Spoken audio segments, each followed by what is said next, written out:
Welcome to episode 16 of the Tuesday Talk IU Athletics podcast, joined by Director of Athletic Communications Larry Dielman and Student Assistant Connor Kikowski. This is Sports Information Director Andy Alvarez, bringing you results and news from this past week's action in Immaculata Athletics and previewing the week ahead. Our men's and women's basketball teams opened Atlantic East Conference play this past week at Newman and got a split that one. Then they were back home on Saturday against Gwynedd Mercy. Later on in the show, we'll be joined by our guest. Will be Josh Pace, the swim coach. So he'll be joining us later on in the show. We'll get started with men's basketball. How are you guys doing so far this week, Connor and Larry? I'm tired. I'm disappointed after yesterday's terrible game. Yeah, sometimes the Eagles have been known to let us down. Yeah, So, you're doing good overall. Got that first week back under our belts after the Christmas holiday. So good to get back in action and got a lot of stuff to talk about this week. All right, let's start off with men's basketball, who had a pretty good week despite two AEC defeats to Newman when they opened conference play and Gwynedd Mercy. The final score at Newman was 94-78, but this was a good back and forth throughout the first half. Definitely had Newman looking a little scared there by the Money Max there, so that was good to see for our men's team. And Gwynedd Mercy was a dogfight, especially in the second half when they fell to them 88-86. So looking at the highlights from Newman, Dylan Cruz, who had a great week overall for in the two games that he played, had a team high 17 points, 7 boards, 5 offensive, and 4 steals in that game. The team played well against the defending conference champs. Like I said, they definitely made them a little nervous there in the first half when it was going back and forth. And at the half, they were only down by 2. So unfortunately, the game did slip away in the second back half of the second half, but overall, not a bad way to start off conference play, especially when you're up against the defending champs. Against Gwynedd Mercy, Dylan Cruz led the team again with 22 points. Dominic Vacciano also had a good day, a career high 6 steals in his second start of the season. It was a wild game, especially in those last 2 minutes there. It was very hard to keep up with at the end there, as Larry, as you know. Definitely. So Immaculata was able to get like a lead for like a split second there. I think there was like 20 seconds left, but with the free throws, the Griffins were able to eventually come out on top. They had an 11-point lead with 1 minute left, but the Mighty Max pretty much erased down the stretch there. Gwynedd Mercy missed 4 3 throws in a row, and Dylan Cruz scored 11 straight points to help only cut that to a basket game. So looking ahead, the Mighty Max will be back at Alumni Hall on Wednesday. They have St. Elizabeth. That's a 6 o'clock game. So if you're in the area, come out and support. We're still on winter break. But overall, especially that Gwinnett game, it was great to see for the guys to fight back, especially the way they did after a rough first half. So what are your guys' thoughts? It was definitely a wild game to say the least. Didn't matter if you were one of the workers, one of the fans, coaches, players. It was a wild game all around, and especially that last minute where we were down 11 and only lost by 2 is pretty impressive. Everything was falling the right way. Like Dylan had it going on, shooting wise in that last minute. And Gwynedd was missing free throws like you need them to in that moment when you need to start intentionally fouling. But everything was going the right way. But it was crazy overall. A lot of replays that we had to look at with the officials. But overall, a really tough game. Obviously, the loss being tough, but this is a good indicator for them that maybe this is a sign of things turning around as we get deeper in the conference play. As Connor said, St. Elizabeth up next, and then Centenary on Saturday. So we'll see. What a great way to start conference play. Not only that tough loss, but then battling with the defending champs in Newman. The final score isn't really the story there. They were within single digits until about 5 minutes left in the game. Really kept with them, and hopefully we can see a little bit of a change. yeah, it was a good performance. I was down there on Wednesday, obviously for the two games at Newman, and I was right out there on the sidelines. I tried to get some pictures during the second half. They were pushing, they were battling. Some things just didn't fall when they needed them to. A few things went against them at the end, just turnovers and things like that. But there was a good battle. They never really surrendered. They fought to the very end of that game, and then obviously Saturday. You were worried with the first half performance. It was odd, they didn't have a strong first half. Down as much as 18, I believe, at one point, about midway through the second half in that game, and start chipping away at it and kind of get down to a 2 point advantage twice in the dying minutes of that game. And, Dylan Cruz with his back-to-back driving, layups that, he was able to make late in the game. And then you had, he misses the 3 point attempt with Dom Vacchiano's right there under the basket to catch it and and tip it up and into the for the cut the lead back again. Gave themselves an opportunity. That's all you could really ask is in those dying seconds that you have an opportunity. And to see that type of fight out of this team is a good sign. They're starting to make adjustments. Players are starting to find their ways in the areas when they need them to. And now, obviously you played two of the top three or four from last season in the conference in Gwynedd and Newman. And you had some success in those games. So hopefully now that you go down, you get St. Elizabeth, who you haven't played before, Centenary. Those are games that you should be able to think you would have a good shot of being in those games and maybe an opportunity to scratch out a win and get going in the right direction again. So that's definitely something to look forward to, I think. Seeing that fight in this team the other day. So that's some good signs for what's coming down the road for this team. Look forward to it. Moving on to women's basketball, the Immaculata women's basketball team won their first two AEC games of the season. They won at Newman and Gwynedd Mercy. Women's basketball has won 7 out of their last 8 games. Wednesday they opened up down at Newman, beating Newman 75-55, and then they beat Gwynedd Mercy 90-61. Down against at Newman on Wednesday, Riley Cassidy led the way for Immaculata with 14 points. Carly Coleman had her seventh double-double of the season with 12 points and 13 rebounds. 8 were offensive rebounds and that added 4 assists. Sabrina Little was crucial off the bench with 9 points and 4 steals. Early on in the game, Newman was playing kind of like a zone defense that wasn't giving Immaculata many opportunities. So fortunately, they were able to hit some shots and start opening things up and allowed themselves to get to the basket later on in that game. And they were able to take advantage. Obviously, in the fourth quarter, Newman outscored them as you were subbing players in and out. Having Sabrina Little be able to come in off the bench like that and play a significant role was nice. It was also good to see Olivia Etor got back into double figures in that game as well. So that was good signs of things to come down there at Newman. And then obviously Saturday against Gwynedd Mercy, huge breakout performance for Sabrina Little, scoring a career high 18 points off the bench to lead the Mighty Macs. It was first game of her career in double figures. So that was great to see her be able to come in, be able to hit some big shots, make some plays, and things along that lines. Carly Coleman registered just the third triple double in the past 18 years for Immaculata. First in 2 years. That's since the last time that occurred, with 17 points, 10 rebounds, 11 assists. I believe she had something like 6 assists in the first quarter and 9 at halftime. So you knew something was a possibility if the rebounds fell their way. You knew she was going to get the points. So you knew she at least would have been another double-double. And she was able to get that rebound that she needed finally to close out the triple-double, which was great to see. She had 9 points, 4 rebounds, and 10 assists at halftime. So she had the assist at the halftime breakdown to look at stats and everything. And then another big performance for the Mighty Macs, Meg Robbins with 10 points, 5 rebounds, and a career high 4 blocks. You playing a huge role for them in there. And then obviously Abby Grillo with a double-double, her first double-double of her career with 11 points and 10 rebounds, 6 were offensive rebounds. Olivia Etor was on fire in the first quarter for Immaculata, hitting all 3 of her three-pointers in the first few minutes of the game. Really stuck, got Immaculata out to a big lead. Carly Coleman hit her with passes for 2 of those. So that was a big part of everything. So good seeing Liv get hot and get going there. And Immaculata was actually led 51-32 at the half. In the fourth quarter, good thing Immaculata was able to get a lot of their younger players onto the floor in those moments to get them opportunities. So that was great to see. Obviously, this week, they'll make their first trip up to St. Elizabeth to play the Eagles for the first time as conference members on Wednesday at 6 p.m. up there.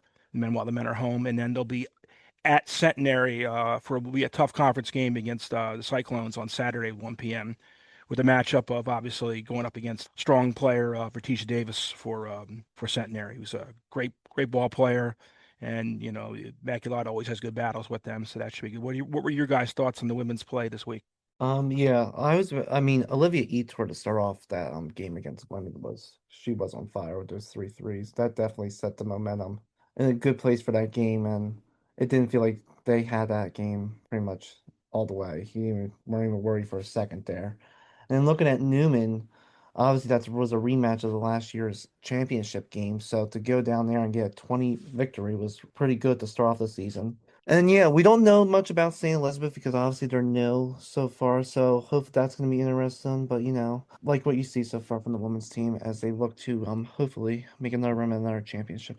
Yeah, great performance all around in starting conference play. And we just talked about a few moments ago how the men's team battled despite those two losses, and our women's team put some good scores up on their opponents as well. So a really good overall week for both teams. But like Connor said, last year's championship rematch, putting a 20-point victory on them at their place and then putting a 29-point victory on Gwynn and Mercy in the conference home opener is something that should really be applauded. Just a great job overall.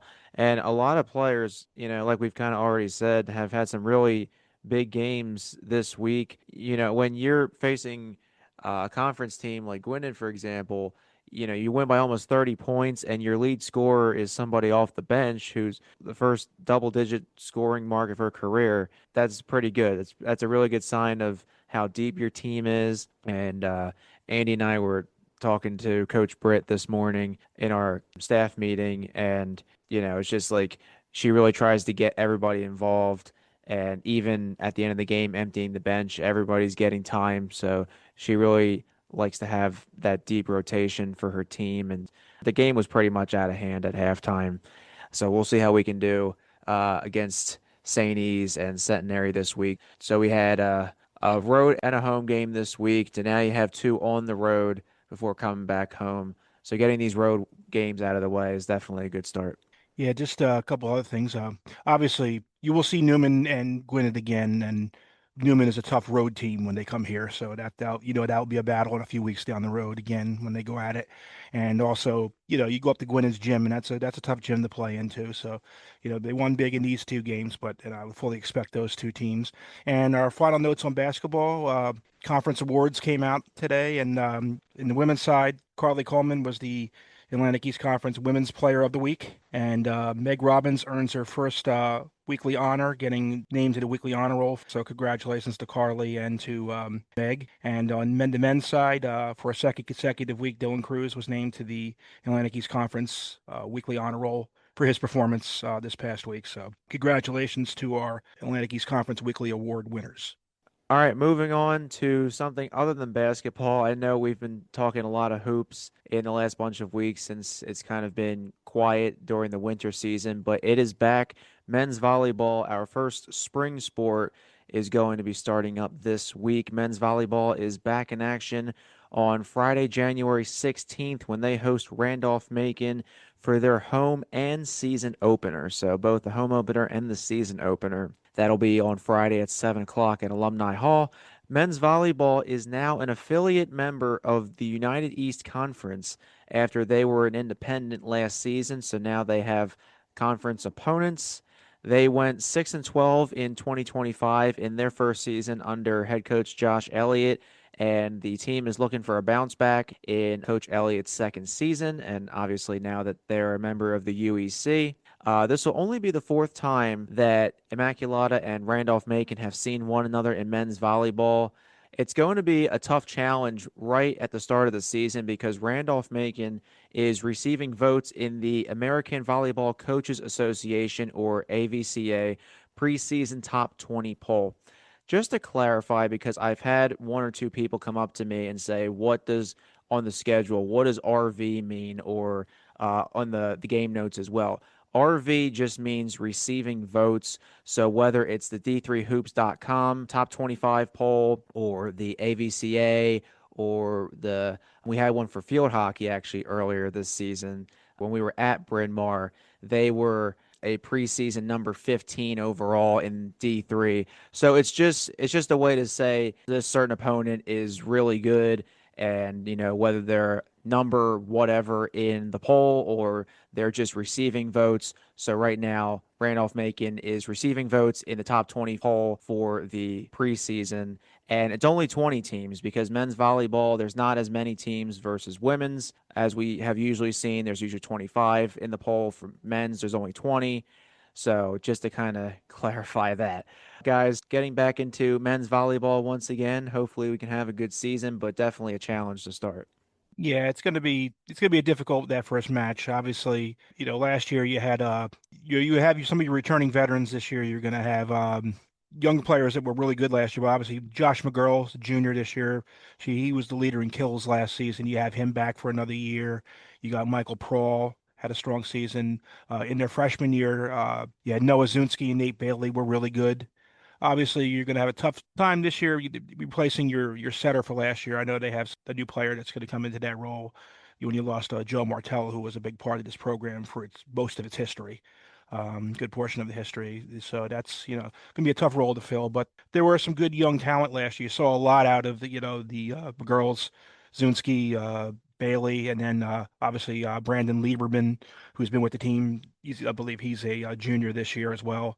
He's going to play a big role in this team. Christian Lee and Jordan Brown are also. So it should be an interesting season. It's good to see them having a conference to compete in. They have a shot at the postseason again this year. And we were playing most of these United East teams anyway last year. So their opponents you're mostly going to be familiar with. And obviously Newman's an affiliate member for at least another year in that one. So is Pratt, St. Elizabeth. You're going to see, obviously Cairn we've played in the past, and Gallaudet, some of those other teams. So it should be a good season for them. Hopefully, they can improve upon last year. Last year they had a lot of tight matches. They lost a lot of matches in 5 sets last year. So hopefully you might be able to get a turnaround on some of those matches and get wins this year.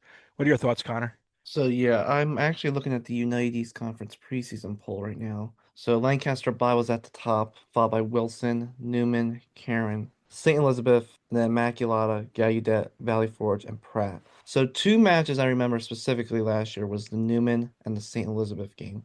I remember Newman, Andy, you were there for this one when we were at that. I think they were down 2 sets to nothing, and they won that set in five on that Friday night, 3-2. I'm pretty I sure. think they were down 2-1. I think we won the first, lost the second two, and then I think we won the last two. Yeah. And then the exact opposite happened down at Newman.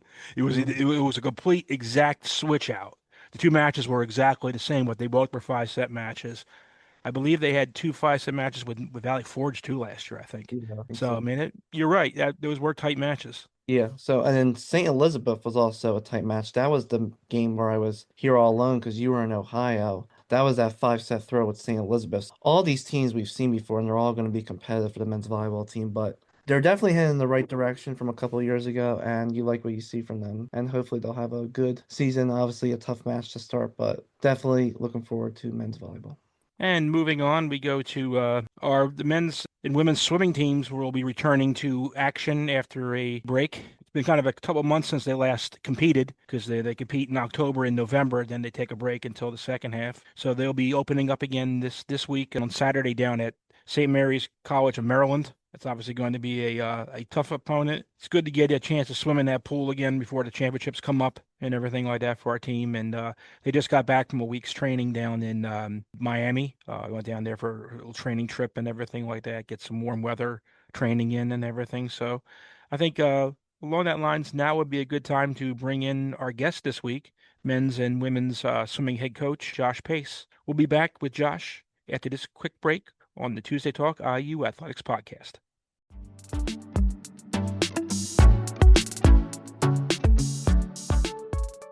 Welcome back to the Tuesday Talk IU Athletics podcast. We are joined by Immaculata men's and women's swimming head coach, Josh Pace. Welcome to the show, Josh. Guys, thanks for having me. Glad to have you here. So, Pace, how did you get involved with swimming, and when did you know you wanted to be a coach? I started swimming when I was 6 years old. Started out with summer league swimming, and I got into summer league swimming because we went to the pool every single day. You know, my mom was a stay-at-home mom, so that's kind of where we were spent our entire summers at when the pool opened to the pool closed. So all my friends were joining the swim team, so I decided to do it as well. And to be honest, when I started, I was god awful, but I transitioned from summer league into winter swimming at the Ridley area YMCA, and I spent 13 years there as a swimmer. So I'm at high school, I'm on senior bonner, and then obviously I swam college at Cabrini College. I knew I wanted to be a swim coach when I was 10 years old. I idolized my coaches, and I just kind of wanted to be like them. I've always been a guy that has watched sports and not just swimming, and idolized the coaches like Mike Krzyzewski and all those guys. and not so much like the Michael Jordans and stuff like that. I thought it was cool how they came up with plays and designs and stuff like that on winning instead of like, the guy that made the big shot, right? So coaching is something that I've always wanted to do. I think my 10-year-old self would be pretty pumped that I'm sitting in this position right now. What was the transition like going from an assistant coach at Cabrini to now being the head coach here at Immaculata? And were you kind of excited to stay in the Atlantic East Conference? I have different feelings. I think the transition was great in a lot of ways. It kind of finally gave me an opportunity from being a full-time assistant for a couple of years to kind of run my own program. Cindy Eichler, our head coach at Cabrini at the time, set me up for success to be in this position as a head college coach, and I really thank her and for that, as well as my athletic directors there, Kate Corcoran and Brad Couch. It was also a pretty tough transition because it's kind of not the way that I wanted to go out there at Cabrini. As being a full-time employee there for many years, but also being an alum of the school and how my kind of story ended at Cabrini is not the transition that I wanted. On the coaching end, I think it was great transition for me, especially being in the same conference, like you were saying. I was pretty pumped to stay in this conference with swimming. We have great competition, even though it's a small conference with not many teams. The coaches that I coach against in the conference are great, and I think it's a really good conference compared to some of the other conferences that we go against. It's smaller, which gives a lot the kids a lot more opportunity to swim. And I thought that we can do a really good job and still do of bringing in kids that might be overlooked in these bigger conferences to come into our small conference and kind of dominate in that aspect. But the transition's been great. I think Immaculata is kind of relatively the same as Cabrini in that end, where it's a smaller school, has the same type of majors and stuff like that, and it checked a lot of boxes that I was looking for as my next step.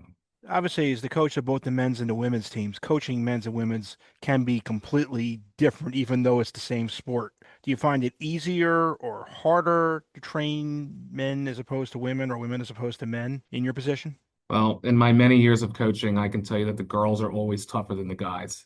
But I think having both of them being able to practice together, being on the buses and, being at swim meets, they really complement each other really well. If the girls are being kind of catty, the guys jump in and kind of diffuse the situation, and vice versa on the opposite end. There's a lot of different egos coaching guys and coaching females separately, and having them together, it really balances each other's out. So I really enjoy coaching both instead of coaching maybe just the men's team or just the women's team. And then you kind of have, we're all considered one big team, right? But you also have that like men's side, pumping their chest, all that rah-rah stuff, and the girls' side as well. So I think it's great coaching both of them. So you guys haven't had a meet since November 8th. Obviously, you've been practicing though. How do you prepare your athletes for the next meet given the 2-month gap in your schedule? Yes, it does feel like it's been a million years since we last swam.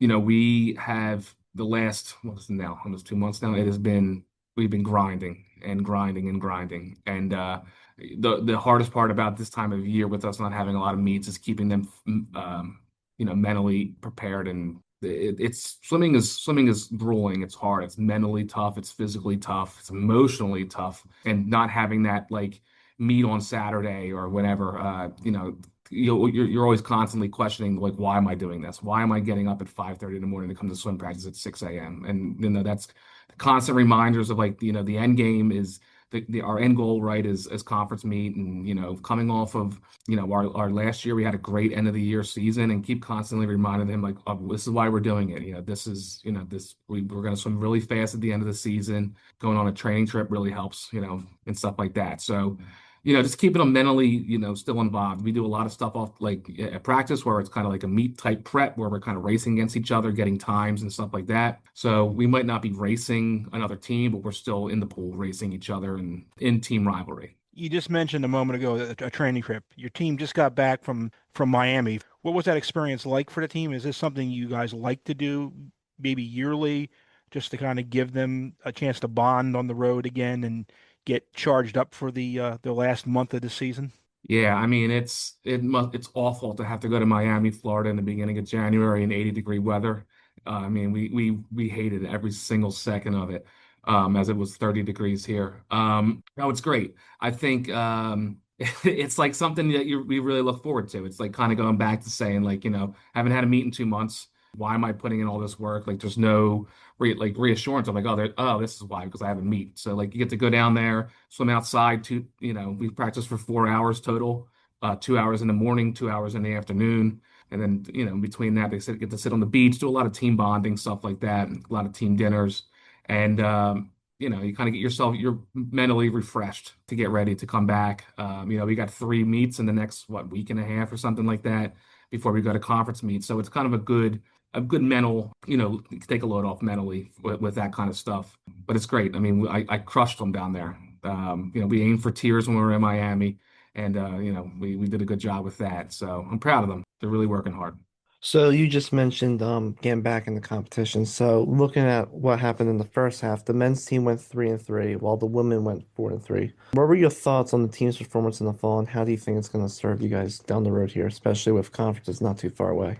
We had a really good fall semester. I don't think we've ever finished over 500 going into the spring. I could be wrong on the women's side, and the men being at 500, and we lost, one of probably our best male swimmers last year to, Gabe Boca due to graduation. So it's, on the guys' side, I have Mikey and Aiden, who are kind of our only returners, and everybody else being freshmen, and to be in a position where, to be 3-3 going into the spring I'm pretty proud. I'm proud of them. They work hard. And, they continue to grind every single day. Same with the ladies. We have a really good group of freshmen and sophomores that kind of, carry us. And they've kind of showed the conference kind of what we have, how we're building from the bottom there with the freshmen and stuff like that. And I think we did really good so far. And we've only stepped the game up in practice, the intensity up big time. So I'm excited to see what they're going to do, Saturday and the next couple of weeks leading up to conference meet. I think that's something important you just said there, like, about your younger swimmers. You only have 2 seniors this year on your women's team this year, and that's saying a lot for the performance when you have as many young swimmers as you do. Yes, totally agree. And a lot of the underclassmen, with only being 2 seniors, they really stepped up in a leadership, stance as well. So I'm really proud of the team overall. So you guys have a tough meet coming up. Like you said, you have a pretty tough week anyway with 3 in 1 week, but tough one coming up with St. Mary's College of Maryland. What are your thoughts and/or goals for this meet, and then your thoughts and goals for February since you go back there each year for conference championships? Yeah, I'm really excited to see watch us swim in a swim meet with another, somebody else, right? Since it's been, a whole year, right? 2025 since we last swam in a swim meet. Us swimmers we're kind of nuts, right? So like we train and train and train and train and train, and we want to be as tired as we possibly can, right? Before we go into our conference championships and we do tapering and stuff like that. So I'm excited to see how mentally tough we are, how physically tough we are coming off of doubling, and we're in the gym, been in the gym a lot with Mary Grace, my assistant, and let's kind of see how we come out and how fast we can go being in that situation that we're in. We're all about mental toughness, and I think they're ready. They're ready to race. I can tell you that much. So with St. Mary's, they're on the women's side. They're the juggernaut. They're the cream of the crop right now, and I'm excited to watch my girls get up and race them, and not hold anything back. On the boys' side, we're small, but we're tough, and I'm excited to watch them swim as well. Josh, thank you for being our guest this week, and we wish you and the men's and women's swimming teams good luck on Saturday and for the rest of the season. Thanks again for joining us. Hey, thanks, guys. Appreciate it. We'll be back after this quick break on the Tuesday Talk IU Athletics podcast.